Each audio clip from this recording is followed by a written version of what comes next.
Hello, everyone, and welcome to the Access to Justice session of the 2021 OGP Academy, the Case for Open Government.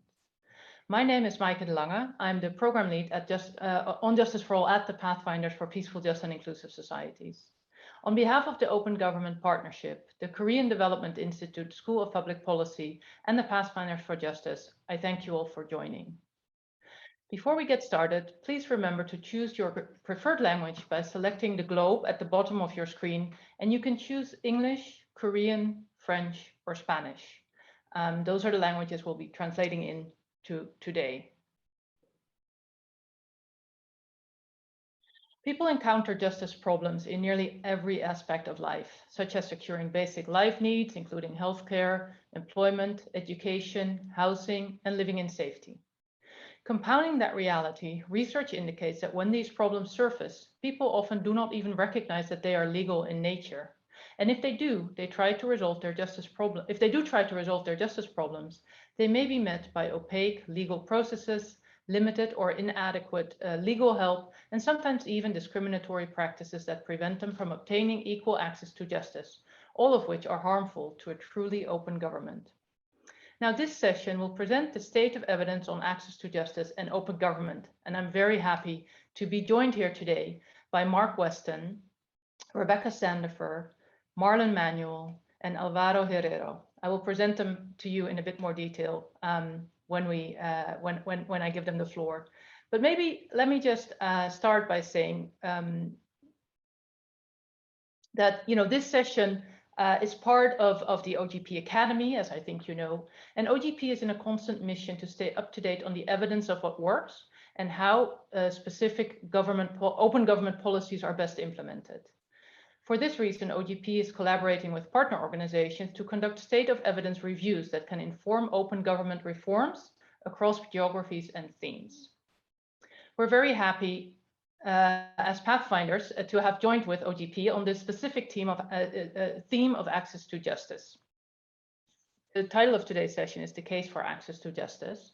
To start off today's session, Mark Weston, who is the author of the State of Evidence Review on Access to Justice, will present the preliminary findings of the paper. Now, we've had the benefit of reading this, but of course the audience hasn't, so the results will be presented to you, and we will continue to work on the paper and present it and publish it by OGP and the Pathfinders for Justice jointly in early 2020. After his presentation, the panelists will share their perspectives on the topic from their area of expertise and recommend strategies to move from evidence to action. We welcome your participation in the Q&A session at the very end of today's discussion. And then again, as I said, this paper will be finalized, including based on the discussion we're having today. But before I give the floor to Mark, let me just say one thing on the definition of access to justice. So this paper, this review of evidence, looks at the relationship between access to justice and open government, and it focuses on specific topics that you will hear about today. So it looks at the economic impacts of access to justice. It looks at the social impacts of access to justice, the impacts of providing access to justice and the social contract between people and their government, and the costs and benefits of access to justice. Now, all this literature in truly a tremendous effort was reviewed by Mark Weston, and you know, we always say we need more data and evidence, and that is absolutely true. But today's session is really about bringing together what we do know and presenting that to you and discussing that. What does the evidence tell us about access to justice? But then before we dive in, I do think there's one thing we want to get out of the way, because what do we mean when we say access to justice? Often people thinking about access to justice think of access to the formal justice system, access to courts, access to lawyers, access to legal aid. And those are, of course, relevant, but increasingly around the world, we with our partners, OGP, Pathfinders, many other partners and governments working on this topic, inspired by SDG 16, I must say, have come to a broader understanding of access to justice, which is really about access to justice as the ability of people to resolve and prevent their justice problems and to participate fully in the economy and the society. So that really takes the perspective not on can you access a court, can you access a lawyer, but does the legal system or the justice sector at large present to people what they need to participate in the economy, to participate in society, to resolve and prevent their justice problems? So this review was also undertaken with that definition and that understanding of access to justice in mind.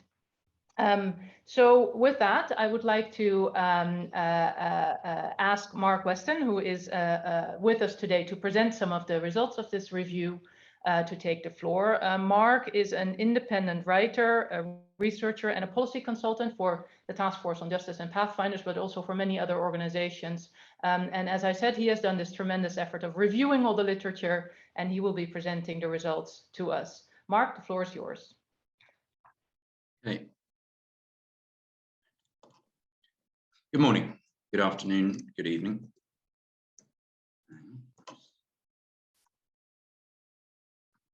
So I'm going to take you through the methods I used to conduct the literature review first.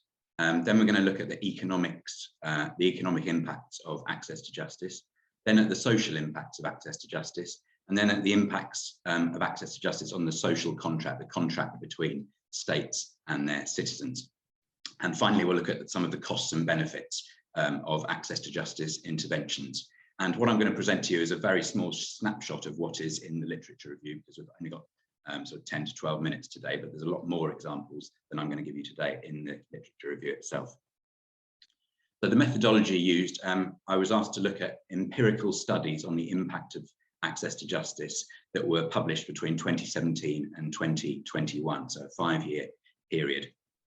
To find these, I used Google Scholar, Google Search, websites of key justice organisations, suggestions from justice contacts that we have at the Pathfinders for peaceful, just and inclusive societies, and an iterative search, so looking at the footnotes of the papers that I found to make sure I hadn't missed any other papers. And out of an initial sort of haul of more than 2,000 papers, I ended up selecting 116 of the most robust and most representative for the literature review. So looking at the economic impacts of access to justice, there are impacts on individuals, businesses, and on whole economies, particularly an impact of a lack of access to justice. So a study in the US found that 37% of people who had legal problems lost money as a consequence of those problems, and 14% lost their jobs. A study by the World Justice Project in 2018 of more than 100,000 people in 101 countries found that 23% of people with legal problems either lost their job or had to relocate. So significant impacts of justice problems on individuals' economies. Looking at the effects on businesses, there was a bit less data on this, but just a couple of examples from India. Studies found that improving court efficiency, i.e. the speed at which court cases were resolved and the effectiveness at which they were resolved, increased manufacturing sector productivity and firm growth. It kind of allowed businesses to get on with what they do best rather than getting tangled up in court cases. And all these effects on individuals and businesses translates into effects on whole economies. A study by the OECD of 44 countries found that in 39 of them, the annual cost of legal problems amounted to between 0.5% and 3% of gross domestic product. And this was high income and low income countries that were studied. So quite strong effects on economies of justice problems and a lack of access to justice. But there are interventions you can make to improve access to justice that will help improve your economies.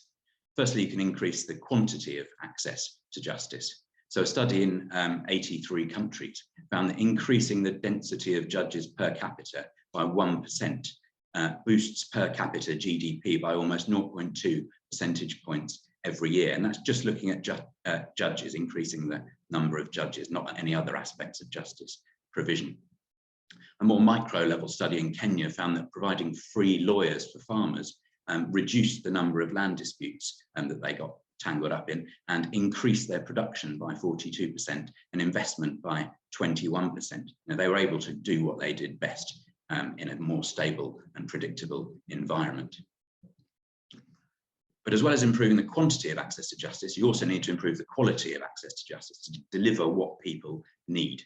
An example of this in the US, a online negotiation and payment platform where people could pay their fines and court fees online instead of face-to-face, make it easier for them to interact with justice systems, led to 21% reduction in defaults on fine and fee payments and increased court efficiency, as courts didn't have to deal with so many of these cases. A program in Nepal, a land protection program by legal empowerment practitioners who kind of helped low-income people to become aware of their rights and better able to access their rights, led to increased dispute resolutions over land, reduced forced unpaid labour, and improved economic status for women versus men. Now looking at the social impacts of access to justice, and a lack of access to justice can have effects on violence, conflict and crime, and also on health.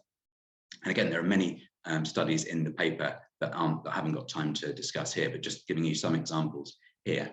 In the US, 2 studies showed a strong correlation between evictions from houses and increased crime rates. As evictions went up in a neighbourhood, crime also increased.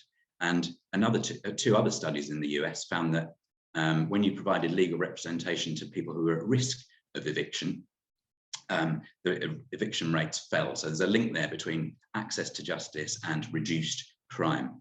Another US study found that for women who'd experienced intimate partner violence, those who lacked legal representation and access to justice had double the risk that a protective order would be denied to them by courts than people who had legal representation. So having access to justice was protecting women from violence and crime. There's also effects on health. In the World Justice Project poll that I mentioned earlier, 29% of those who had legal problems reported that they had health problems as a consequence.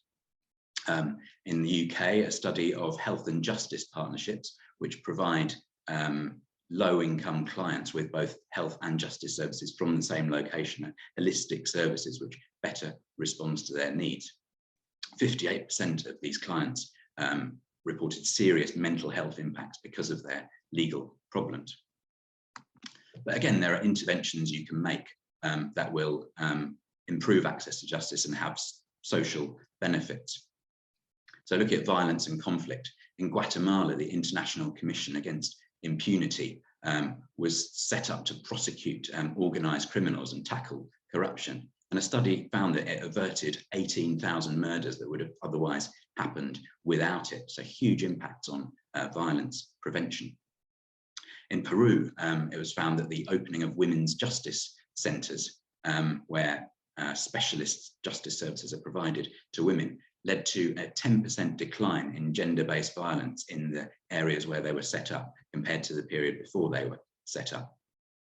There are also impacts on health. So the Health and Justice Partnership I mentioned in London was found significantly to improve the physical and mental health of clients for at least 6 months after they accessed the programme. And as I said, it was a holistic service which helped them resolve not just their justice problems, but other problems in their lives. Now looking at the impacts of access to justice on the social contract, the contract between states and their citizens that enables societies to flourish.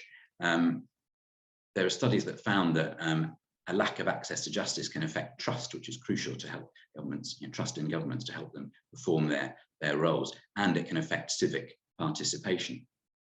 5 studies in Europe, the US and Colombia found that police behaviour, and police are frontline justice actors, that was perceived to respect rather than abuse people's human rights, led to significantly higher trust in police and also in other institutions of government. So not just in the justice institutions, but in all of government.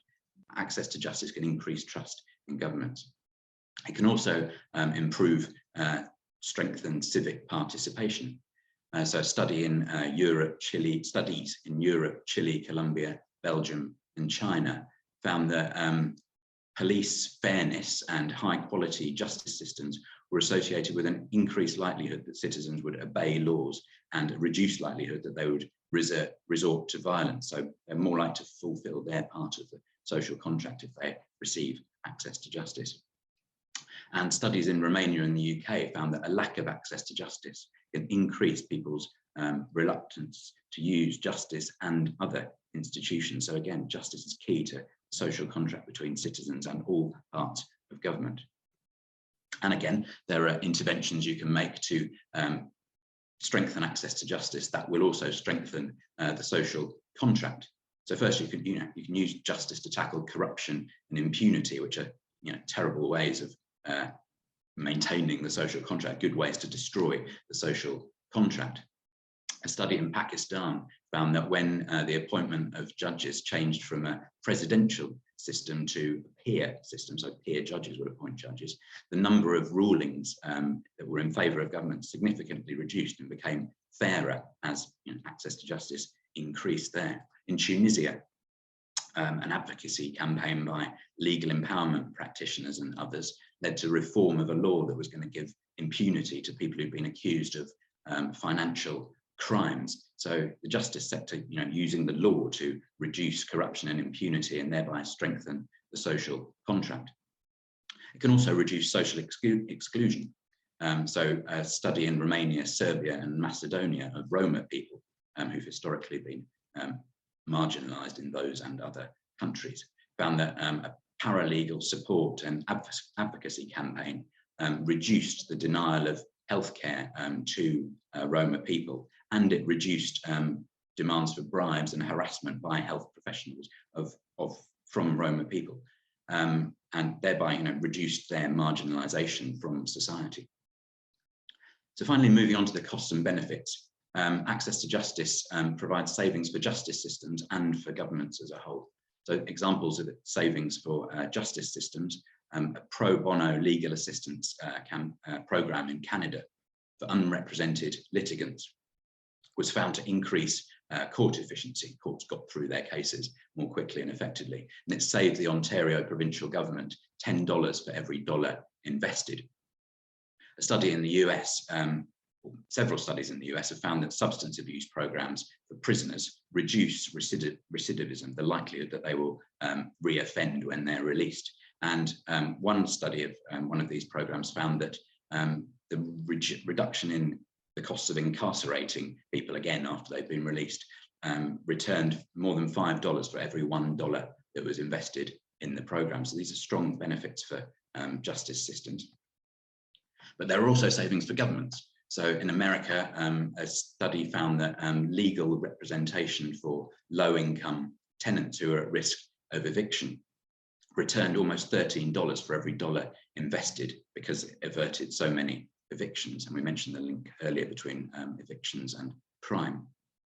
And some of these savings were accrued to the justice system via a reduced burden on courts, but there were also benefits for other parts of government. So there's a reduced cost of emergency housing, reduced hospital and mental health costs. So access to justice helping all parts of government to save money. And finally, a global study by the UN and the World Bank estimated that providing core justice functions, just a core set of basic justice functions to everybody in a society, would return $16 for every dollar invested, just because of its impact on violent conflict prevention. So just briefly to conclude, the review, and there's much more detail in it than I've been able to give you here, provides strong support for the impacts and the value of investing in access to people-centered justice for all. It improves economies, it improves societies, and it strengthens the social contract by increasing trust in institutions, people's willingness to obey laws, their willingness to participate in society and connect with state institutions, and it increases social inclusion. And finally, it provides a big bang for your buck, strong return on investment. Thanks very much. Thank you so much, Mark. Truly an impressive piece of work that you have done. And just to remind our audience that we had asked Mark first to summarize over 100 papers into a short summary, of which now stands at about 30 pages. And then we only gave him 10 minutes to present. So I'm very happy to see, but you do see this effort condensing the evidence. I think we tend to look at the gaps and we need more data, we need more evidence, as I said at the beginning, but pulling all this together, and again, thank you, Mark, for your hard work on that. It the evidence is really building and overwhelming. And I think from all regions of the world and from all different kinds of contexts, that is something that is emerging out of this work. So without further ado, I would like to move to our panel. Our first panelist who will reflect on this is Rebecca Sanderfer. Her full bio is accessible on the website, but she is a professor at Arizona State University and also working with the American Bar Foundation. She's one of the most inspiring researchers on access to justice, I think, in the world today. And that was also recognized by the MacArthur Foundation, where she became a fellow. So very much look forward to your thoughts on this evidence review, and the floor is yours. Thank you, Maaike. And thank you, Mark, for this really fine piece of work that I think it's going to be released soon. And I hope that everyone has the opportunity to read it because it's really illuminating. I just want to highlight some of the discoveries that Mark had in his research that relate to the economic benefits of access to justice. So one thing that you see quite clearly in the studies that he reviews is it's good for economic development if things are predictable. And that's part of what access to justice is providing. It's letting people understand how contracts are going to work, for example, and then how to deal with ruptures that happen in contracts, which are inevitable. You know, knowing that those kinds of things can be worked out is an important thing in supporting development. But you're also seeing that access to justice is letting governments do their work. So a lot of civil law is enforced by people, rather than by the government running around with police, for example. So we don't have a lot of civil police in the world. And so you see that for individuals, they're getting the benefits of access to employment, to housing, to healthcare, to different kinds of income supports, to protection from intimate partner violence. And that's access to justice is the mechanism through which they're getting those goods that the government has made laws about because they think those things are so important, right? So good labor discipline, access to the wages that you're owed, that kind of stuff. People are able to use the laws because they're able to get access to justice. And so courts and government are working better because of that. I thought the findings about the quality of justice were really intriguing.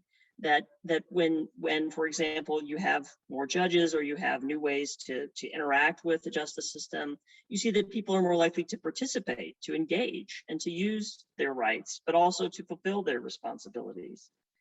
And it's quite striking in terms of the returns on investment, how big they are. And there are significant returns on investment for big legal aid systems, right, which is one way to provide access to justice, but you're also seeing significant benefits from just access to legal advice, to less expensive institutions that might allow people to use their rights and to fulfill their responsibilities, either through advice bureaus or community paralegals or something like that. I think the one last point I would like to underline that's related to both economic and social and political exclusion is for Blacks in the United States, for the Roma in Europe. You see these really interesting findings that access to justice reduces the economic inequality between groups, but also reduces kind of the participation inequality between groups. So it's a way of integrating people not only into the economy, or including them not only in the economy, but including them in the polity that you're working in. So I just want to say again, thank you, Mark, for this great piece of work, and these are really important findings. Thank you so much, Rebecca. I fully agree, and I like the way you framed it. How it's a different way than I usually think about it, but it's very illuminating. Of you know, we often say justice and access to justice is an underpinning of development, is an underpinning of so many of the other things that are happening in society, and the way you framed it with having you know, access to justice gives people a way to get the actual benefits, to get through the actual benefits, either in horizontal relationships or in relationship with the government, I think is very useful. So without further ado, let me give the floor to our second speaker, who will share some thoughts on this review presented by Mark. That is Marlon Manuel. Again, his full bio is on the website. He is a senior advisor to the Legal Empowerment Network, has a long-standing career on legal empowerment issues and social justice. Very happy to have you with us today, Marlon. The floor is yours. Thank you, Maaike, and I'll start by commending Mark for doing a great job at giving us a synthesis for this session of the voluminous research and reports that he had studied and summarized in the paper, which will be available later. I'd like to start with the aspect on the cycle of violence and rights violations. And many of the studies that were highlighted by Mark would show that the failure of the justice system to provide effective remedies in a particular conflict or dispute leads to more conflicts, leads to more violence, or it perpetuates or aggravates violence. So while an effective justice system is supposed to resolve disputes, specific disputes, and to provide remedies for violations of complainants, of the parties in a particular case, we are seeing the value of an effective justice system, an accessible justice system that goes beyond the actual cases that are being resolved. It has a positive systemic effect on social relationships, and we have seen the impact of an effective, accessible justice system in reducing violence and how a failure would perpetuate and aggravate violence, and we have seen this in some of the examples and programs concerning intimate partner violence, for example, or the situation that prevented hundreds or even thousands of murders, as Mark reported earlier. So an effective and accessible justice system serves as a deterrent for further injustices, for further violence. So in that sense, we are looking at the preventive aspect of the justice system, not only insofar as resolving particular disputes are concerned, but also in addressing future. So it's in a way, it addresses future violence, future injustices by resolving current disputes. That's my first point. And I would like to link this to the social contact aspect that Mark also explained in the study. People can look at the justice system and the law as either a protector or as a tormentor insofar as their lives are concerned. If they see the justice system as fair and responsive and efficiently working in addressing their justice issues, injustices, violations of their rights, then they see the relevance of the system to their lives. They see the system as credible. They see the system as an effective venue for them to seek justice. Then they approach the system. They try to access the system. They try the system. They seek justice through the system. Otherwise, they ignore the system. They do not even attempt to avail of the mechanisms available. And they do not access the system because they do not believe that it will give them the remedies that they're looking for. And I will end by going back to legal empowerment, which is my field.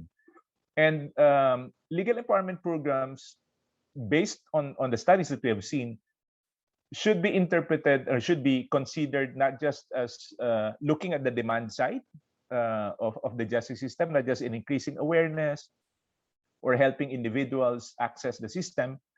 It should also be seen as contributing to institutions building. So legal empowerment should necessarily include initiatives to improve the system. So not just helping communities or individuals affected by injustices, but also shaping the law and helping reform the system and strengthen justice institutions. Thank you very much, Maaike. Thank you so much, Marlon, for those comments, and I agree with this focus that you laid. Just to pick out one point of, in fact, the justice system as a whole is a system of prevention, right? The reason we have laws is because we want to prevent other ways of resolving conflicts. And institutions and from that and the link you made between the individual situations and then the structural improvements, both explicitly by policy learning, but also implicitly, because if people know that certain actions will lead to certain consequences, then that influences people's behavior up front. So thank you very much for those thoughts. And let me just turn to our third and last speaker on this panel, Alvaro Herrero, pardon me. Thank you so much for being here. Again, full bio on the website, but Alvaro is an open government and rule of law expert, consultant, has been a consultant to many international and regional organizations, and is currently the executive coordinator of the International Open Justice Network. So without further ado, Alvaro, the floor is yours. Thank you, Maaike, and thank you for the invitation. And it's really a pleasure to be here with such prestigious experts as Rebecca, Marlon, and Mark. I will start by congratulating Mark for this amazing job that you have done. You know, it was a huge challenge to review and summarize and all the papers, all the research, and be able to come up with such a well-structured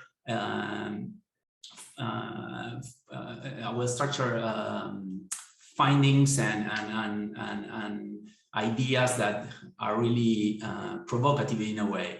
I will focus on the impact of reforms, access to justice reform on the social contract. I will, if you don't mind, I will switch to Spanish. So if you want to switch the channel and translation, please do it right now. Well, lo principal que quisiera decir es So the main thing that I'd like to mention is that I believe that Mark's findings are incredibly important for the social contract. We're currently living in complex times. And I say this from the perspective that I have in Latin America and the Caribbean. We're in a moment where we're recovering from the pandemic. We're starting to transition to our new normality, but we're already seeing the grave repercussions that the pandemic has had on our society and the impact that it has had on our societies and our networks in the region. Latin America is an area with a high level of socioeconomic tension, which has existed for a long time. And all of this tension has been aggravated by the pandemic. So we see that inclusive governance is now at risk. And we see that the social contract is now shaky. And that's why I believe that it is so important to have the evidence provided in the report. It allows us to think, what is the role that access to justice has in this context, this complex context across all regions of the world? So the evidence in the report invites us to think that access to justice could be a platform that allows us to deal with the negative repercussions of the pandemic and to imagine a system for inclusive governance that leaves no one behind and guarantees the fundamental rights of everyone, particularly those in vulnerability. So the 2 points that most stood out to me in Mark's report were that some of these we already imagined existed, but we did not have the evidence. The main point is that access to justice is much more than a dispute resolution system or a system for resolving legal needs. When people interact with the legal system, this is sometimes the main contact that they have with state institutions. The experience that they have with the justice system will be extrapolated and applied to other public institutions. When it's a bad experience, such as we see in Mark's findings, is that the opinion that people have of the state falls. That there's a lack of trust. So we see that parallel relationship. The other topic that I'd like to highlight is the following. We see that there's several different actors at play.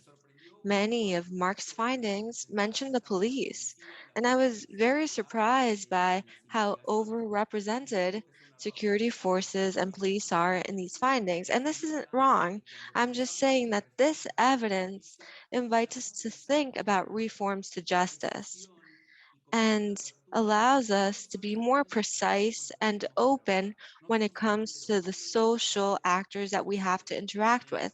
It's not just judges or public defenders, it's the police, security forces, security agents. There's a whole array of actors that we don't always consider. And I think that Mark's findings really show us the path to take. Thank you so much, Alvaro. And yes, indeed, it is a very broad range of actors, and I think that connects very nicely with points that were also raised by Marlon and Rebecca about you know, the which route you take to justice or which justice journey you take differs, and your experience matters, especially for the social contract, as you already as you pointed out, and which are already under threat in the Latin America region, but truly throughout the world. I think this whole relationship between between people and their institutions and how they interact with them is under a lot of pressure in the context of the pandemic, as you pointed out. Now we'll do before we go to questions of the audience, we'll do a quick second round with our speakers. We've asked them in this first round to really reflect and engage with the findings of the literature review, and we'll give them a second opportunity. We'll go in reverse order to speak a little bit about what these findings mean to them in their work and in their research and in their areas of work, regionally or thematically. So maybe without further ado, again, let's go back to Alvaro for your thoughts on what these results really mean in the work that you are doing. Thank you, Maaike. I will switch to English again, sorry.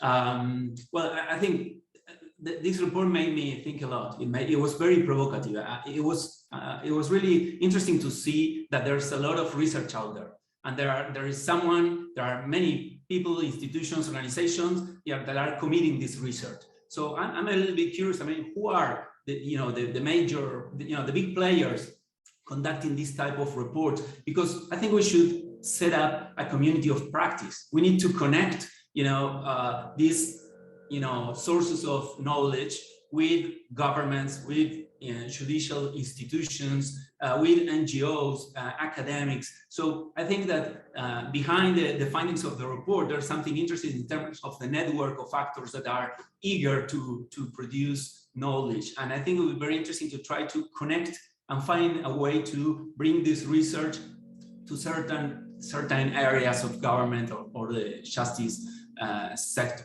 I think it will be very interesting also to see how to take this research to justice sector institutions by the profile of the authors. And maybe I'm wrong, Mark, on this remark, but it seems that not many of these reports has been prepared or committed by justice sector institutions. It's are more in general academics or international development organizations.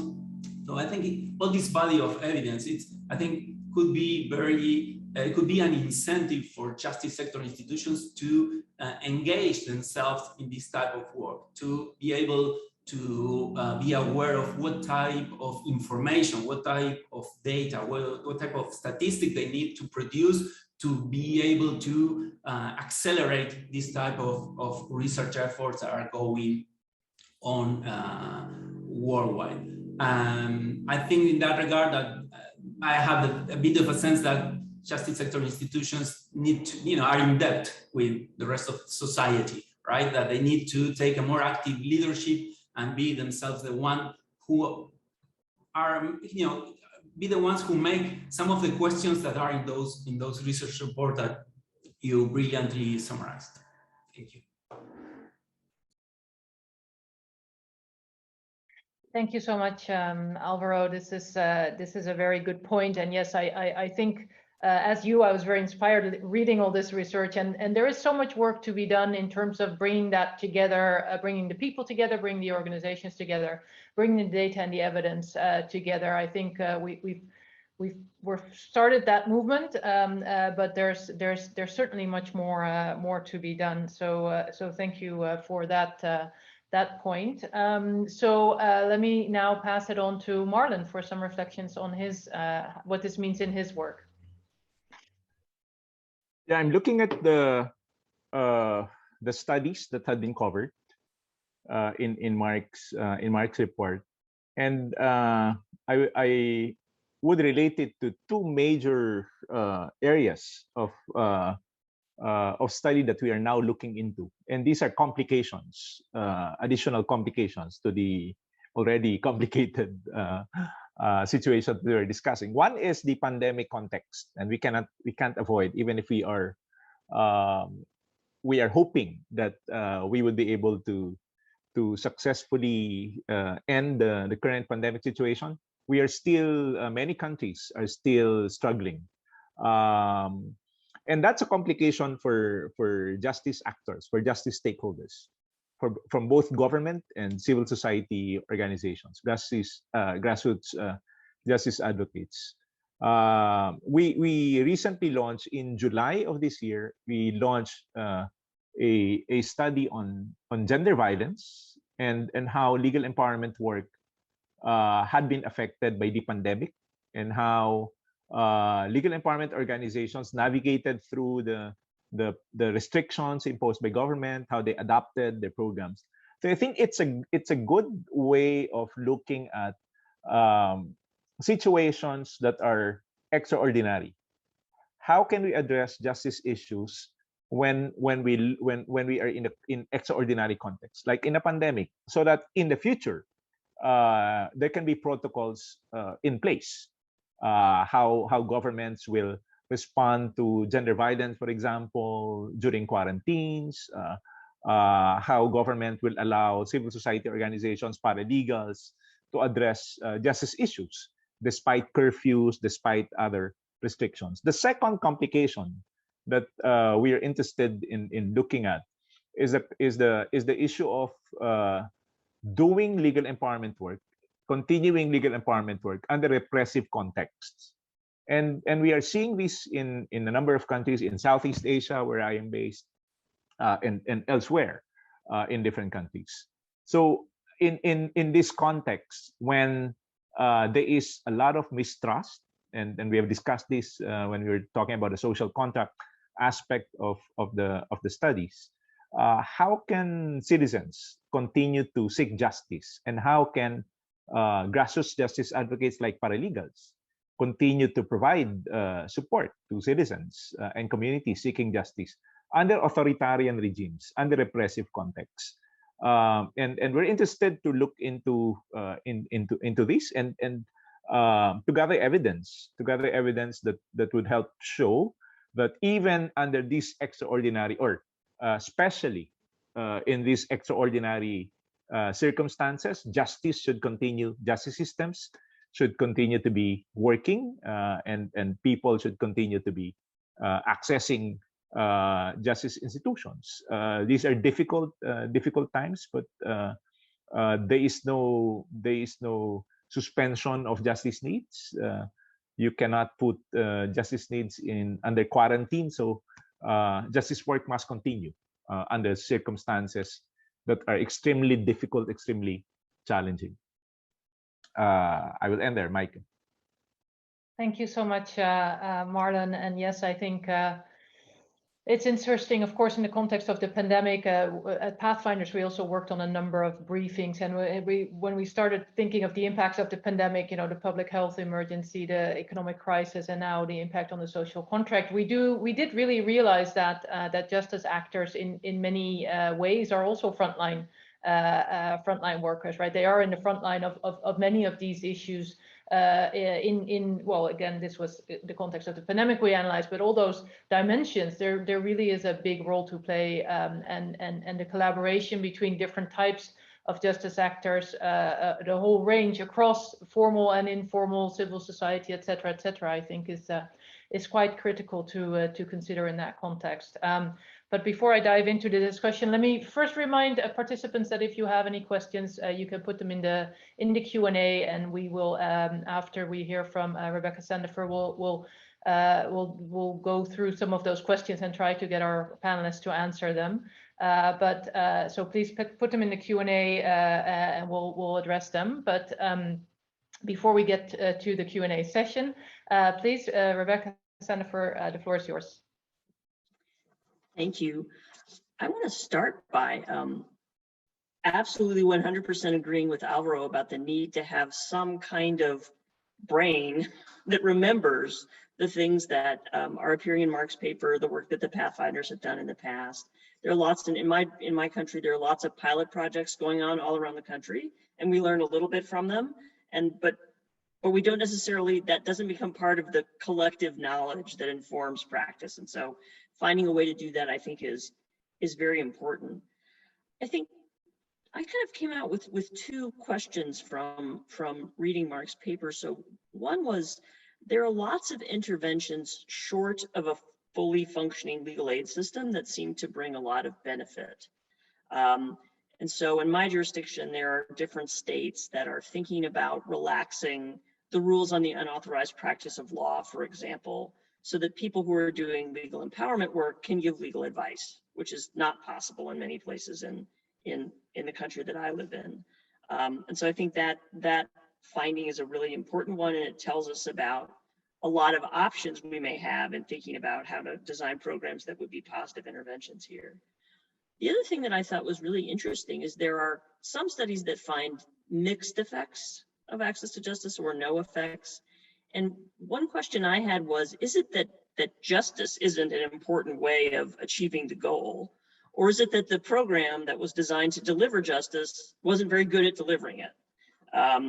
So those are really two different questions. And so I think it will be really interesting to see, as this field continues to grow and we develop a community of practice and research around it, you know, when it's the delivery mechanism that's giving us the mixed effects, and when it is that, you know, maybe justice is not key to that particular outcome. So, but again, those are questions we can only ask because Mark has laid this great foundation.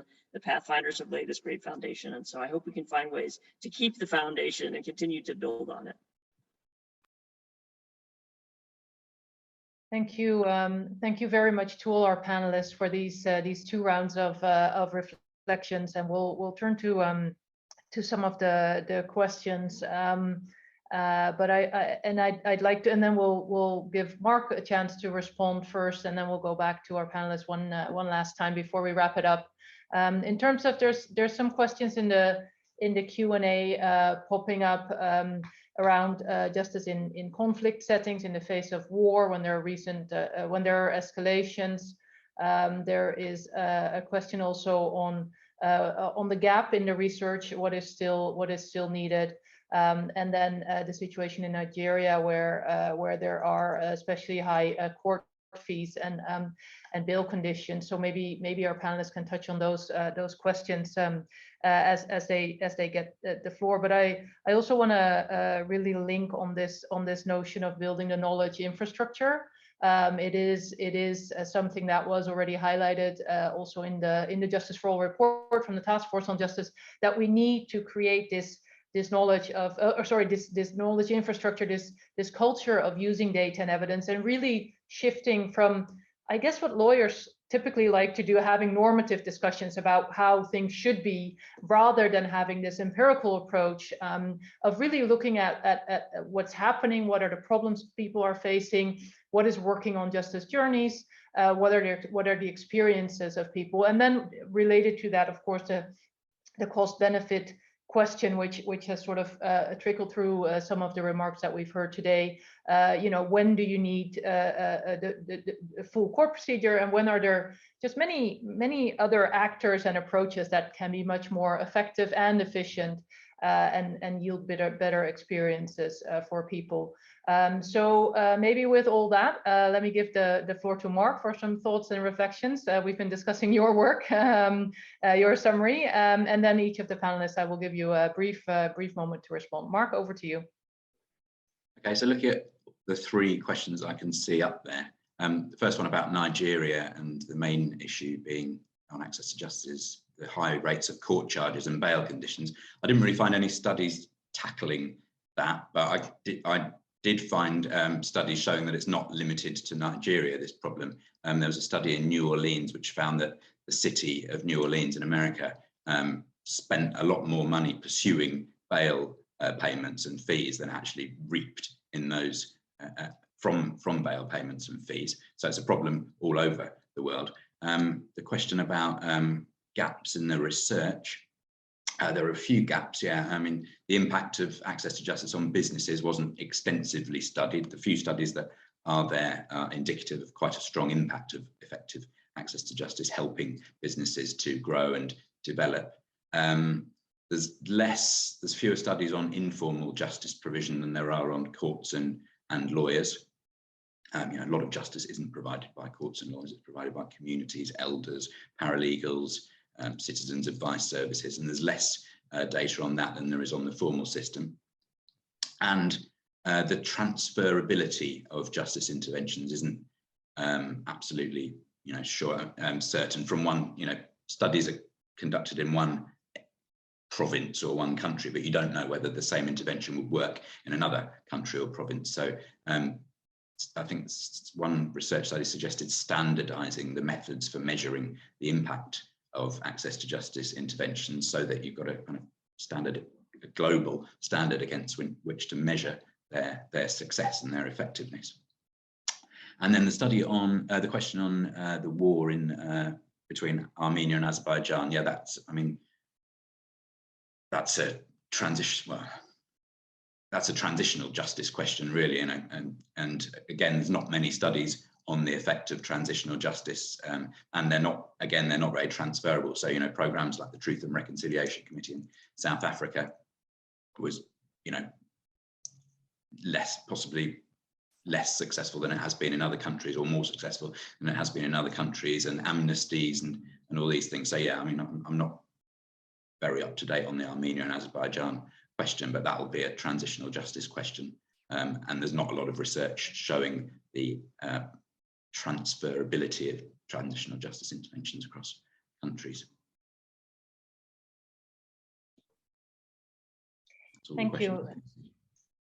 Thank you, Mark, for those comments. And yes, there certainly are gaps on specific questions, as you indicated, and the need, I think, as a field, as a sector, to really develop a shared research agenda where, you know, it moves from that level of pilot studies, pilot experiments to building on each other's knowledge and really standing on each other's shoulders as we work to realize more access to justice for more people around the world. So maybe let's go in reverse order again for some thoughts on the questions and on the other comments raised. So Alvaro, can I give you the floor?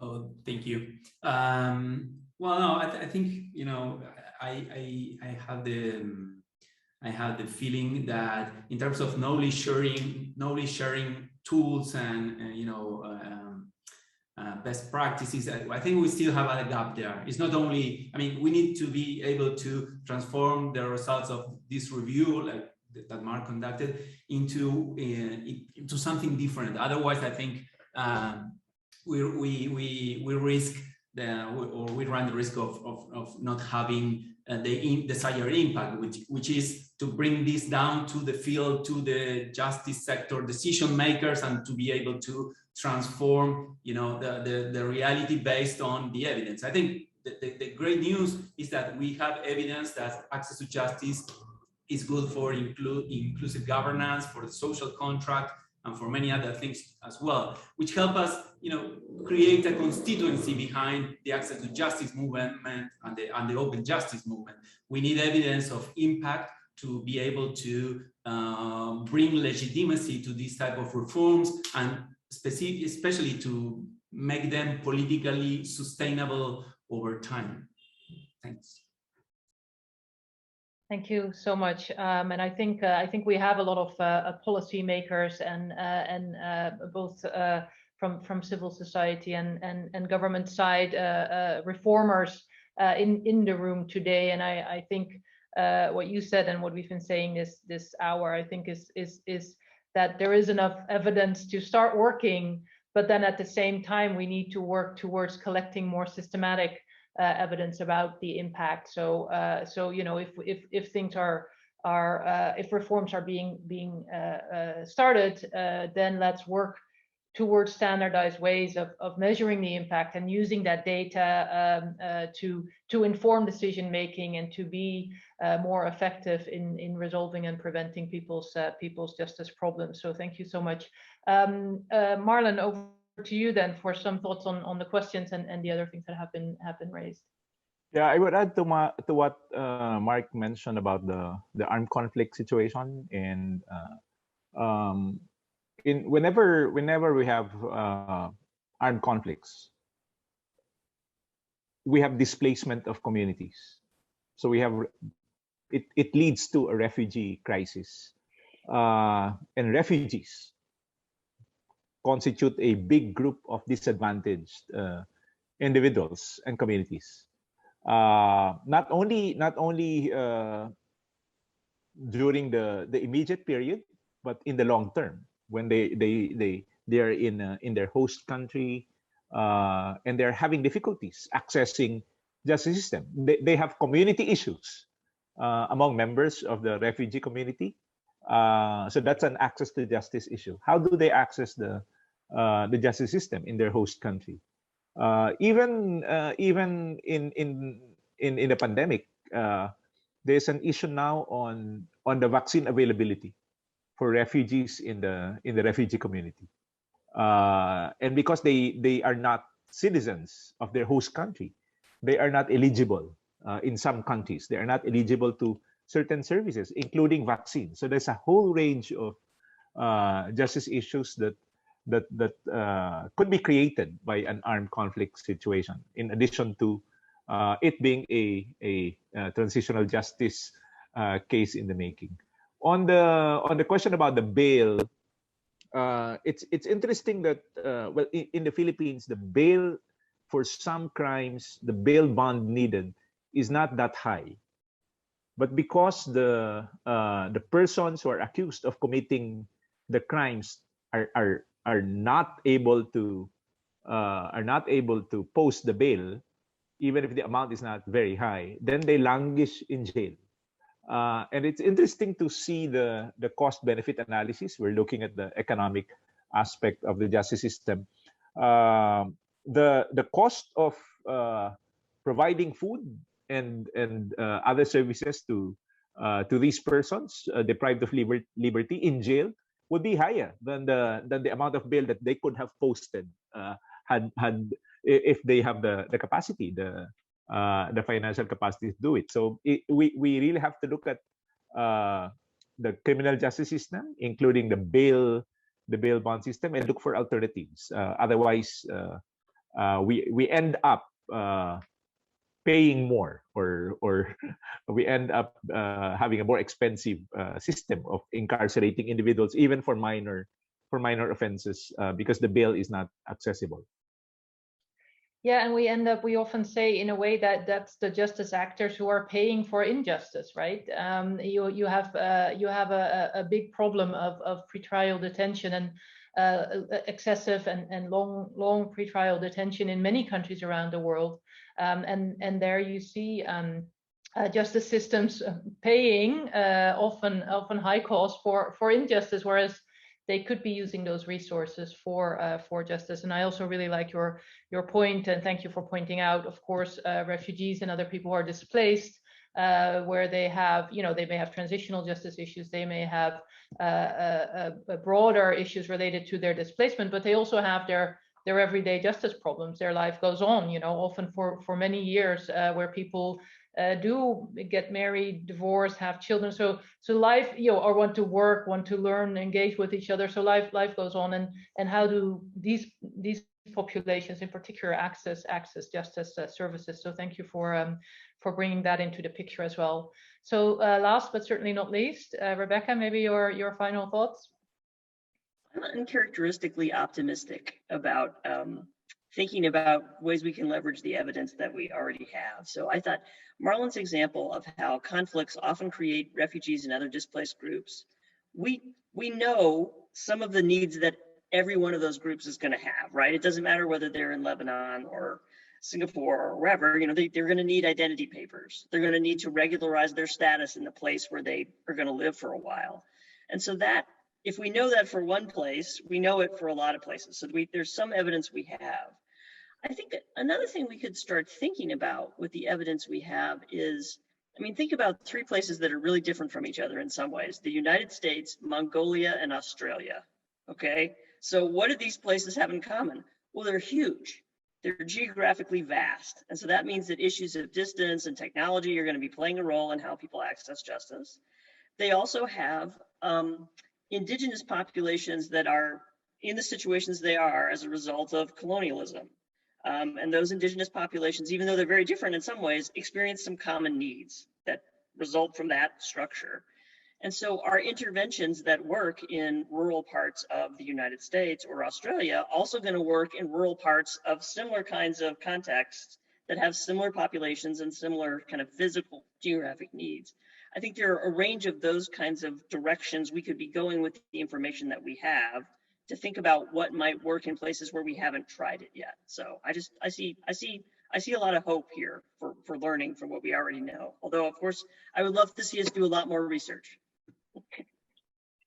Spoken as a true researcher, of course. Thank you so much, Rebecca, for that last comment. And I do think, you know, as I said earlier on, we often think, well, the legal system is very different in different countries, and of course it is. The institutions are different. The mix of private sector, civil society, government actors is different.